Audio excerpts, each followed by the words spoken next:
Once the principles of a basic aerofoil shape were understood, the idea of a rotary wing was inevitable, and yet it took another 2 decades after the Wright brothers before the first successful tests of a manned rotary wing aircraft. The technical difficulties were formidable, and it was a Spanish civil engineer and aviation pioneer, Juan de la Cierva, who first overcame them.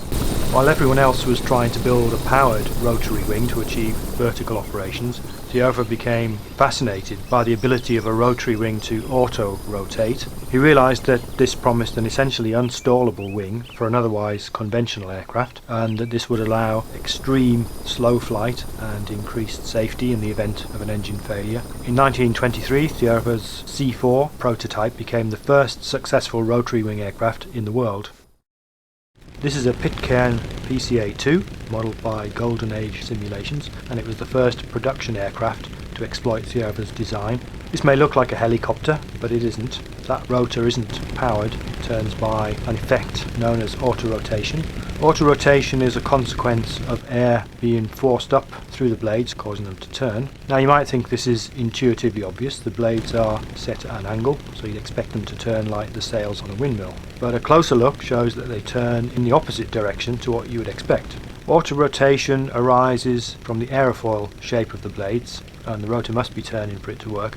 At high angles of attack, the lift produced by our wing has a significant forward component which tends to push the wing in the direction of travel more than upwards. This is because lift always operates perpendicular to the airflow, or relative wind, and it so happens that the inboard section of a rotary wing meets the airflow at increasingly high angles of attack as you approach the hub. This is because the blade speed is slower, and hence the upward airflow through the rotor contributes proportionally more of the net relative wind. It's all a question of vectors. Of course, it's not strictly correct to say that the rotor is unpowered. It's not powered by the engine, or at least not directly, but the energy to keep it turning must come from somewhere, and it's the air being forced upwards through the rotating blades that delivers it. In a vertical descent with the engine off, the energy comes directly from gravity as the aircraft falls through the air. In forward flight, the energy comes from the engine as it drags the aircraft forwards with the rotor tilted slightly backwards. So that's how the rotor keeps turning as long as the air continues to be forced upwards through it. But that's only half the story, because the rotor also produces the lift to hold the aircraft up. This happens mostly towards the outer ends of the rotor blades, where the speed of rotation is higher. Higher speeds mean that the amount of lift generated is higher, and because the angle of attack is lower, most of it acts near the vertical. So this is the earliest production autogyro from Pitcairn, and its design is based directly on the Cierva C8. Cierva was by then working in England, and his autogyros were built for him by A.V. Rowe and Company. Cierva focused his efforts on the rotor system and designed his machines around existing fixed-wing aircraft such as the Avro 504. The C8 was built around the Avro 552, originally with an Armstrong Siddeley Lynx engine, and later with the Wolseley Viper. But when Harold Pitcairn ordered a C8 from Cierva in 1928, he specified an American engine, the Wright J5 Whirlwind, which at the time was widely regarded as the state-of-the-art in aero engines. Pitcairn, who had co-founded the Pitcairn Aircraft Company, also negotiated the US rights to exploit Cierva's patents, and the following year set up a company just to build autogyros, the Pitcairn Cierva Autogyro Company, hence PCA, later renamed the Autogyro Company of America. Although the company already had a successful line of fixed-wing aircraft, notably the PA-5 male wing, Pitcairn didn't, as is sometimes reported, simply put a rotor system on a male wing, but instead designed the PCA-1, later refined as the PCA-2, from the ground up as an autogyro. The PCA-2 created a lot of interest. The public loved it and called it the windmill plane, but few could afford to buy one, and although several variations were tried, variously designated PCA-3, PA-21 and XOP-1, only 24 were built, and most fell into corporate hands to be used as flying billboards. They also attracted the attention of the aviation elite, and names such as Roscoe Turner, Johnny Miller and Amelia Earhart punctuate the autogyro history books alongside such high-profile advertisers as Fairchild, Beechnut, Standard Oil and the Champion Spark Plug Company. Miss Champion, which is reproduced in the Golden Age package, flew in the 1931 Ford Air Tour, and its short takeoff and landing capabilities were later put to more practical use in the exploration of Mayan ruins in Mexico.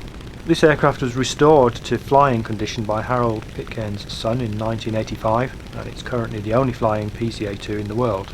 The PCA-2 is implemented in FSX as a conventional fixed-wing aircraft, tweaked to get something approaching the handling of an Autogiro.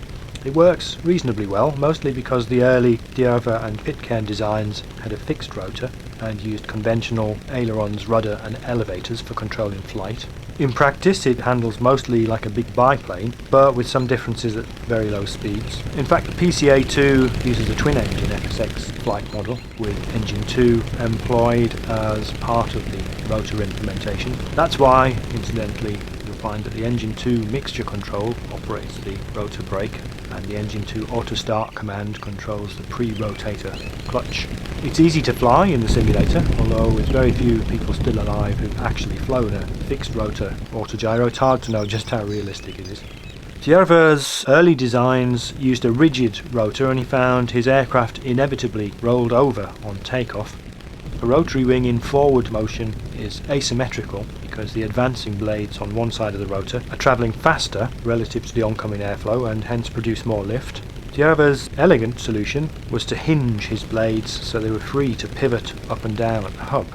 On the advancing side, the blades rise with the extra lift without transmitting a roll moment to the hub, and with the movement limited only by the balancing centrifugal effect. This is why the rotor disc assumes a kind of a cone shape in flight, and if you could analyse it in slow motion, the shape of that cone would be subtly irregular because each blade flaps up and down as it travels around a complete circle. Of course, none of this is simulated, but the hinged blade structure that led directly to modern helicopters is visible in the model. You'll see that the blades are also hinged horizontally, which allows them to lag as drag increases on the advancing side. This was the final innovation that allowed D'Urville's Autogiros to fly without shaking their rotors to pieces. So this is a beautiful model to look at. In 2007, Golden Age released an earlier version of the PCA-2 designed for FS9, but although it worked well in FSX, the new one is a more complex and detailed model that makes use of new features such as bump maps and specular reflections. Of course, it has none of the quirks of an imported FS9 model, such as solid prop shadows and autogen interference, and the use of high-res textures makes those gorgeous 1930s paint schemes shine from as close as you care to get.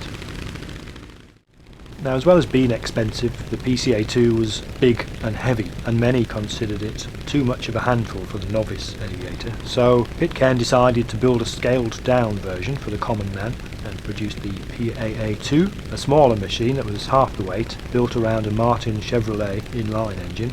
This proved sluggish and was succeeded, rather confusingly, by the PAA-1, later called the PA-20, which used a Kinner B5 radial engine. It had the same rotor system as the PCA-2, although scaled down, but it had extra vertical fins on the tail to improve stability. Although the B5 engine gave better acceleration, performance was still lacking, and most PAA-1s and PA-20s were eventually upgraded with 160 horsepower Kinner R5 and a bigger rotor, a configuration that was redesignated PA-24. And somewhere in there they started building this aircraft, the PA-18, which was a fresh attempt at the PAA-1 concept. The tail, rotor and engine were identical to the PA-24, but the fuselage was redesigned around the radial engine, giving it an altogether more designed look. In April 1933, production of the PA-20 was abandoned in favour of the PA-18, which was just an all-round better machine. A total of 18 or possibly 19 PA-18s were produced, but they still weren't cheap. In 1932, a brand new PA-18 would have cost you $6,750, although you did get flight instruction thrown in for that. At the outbreak of World War II, Pitcairn attempted to buy back as many PA-18s as they could to refurbish them as convoy escorts to sell to the Royal Navy. They managed to get their hands on 7, which were refurbished as PA-39s, before 6 of them were lost when the ship carrying them to England was sunk. Autogiro design had moved on by then, and the PA-39 was in any case barely recognisable as a PA-18, with no wings, a new tail, a different rotor system and a Warner Super Scarab engine. But this one survived thanks to its owner's refusal to sell it back to Pitcairn, and in 2008 it was restored to flying condition. The fixed rotor Autogiro didn't last, and by the 1940s Pitcairn's designs had moved on to direct control, which by allowing the pilot to tilt the rotor afforded very precise manoeuvring at low speeds. Increasingly sophisticated pre-rotator designs also allowed vertical jump takeoffs up to 15 or 20 feet, but the industry was changing. It was this aircraft that really signalled the end of the Autogiro. This is the Sikorsky R-4, which is a helicopter, not an Autogiro.